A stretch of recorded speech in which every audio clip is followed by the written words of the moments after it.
Bencana longsor beberapa kali terjadi di kawasan Sitinjau Lawi, Kota Padang, Sumatera Barat.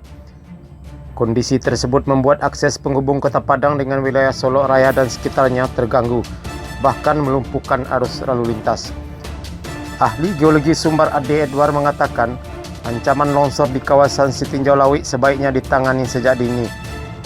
Hal itu agar tidak menimbulkan korban karena lokasi longsor merupakan jalur transportasi yang sibuk.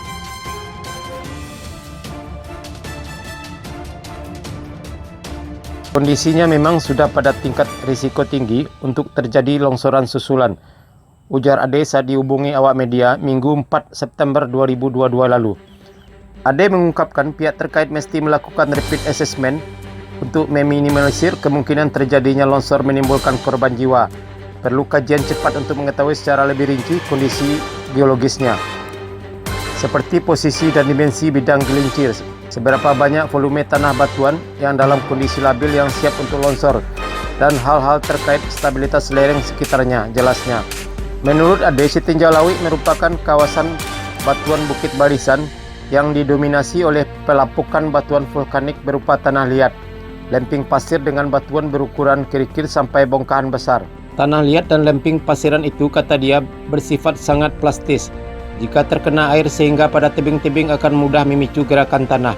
Maka dengan diketahui kondisi geologis secara detail, akan dapat ditentukan langkah antisipasi dalam penguatan risiko bencana, ujarnya.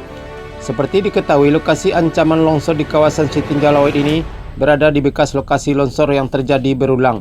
Lokasinya di pendakian Panjang Panorama 2.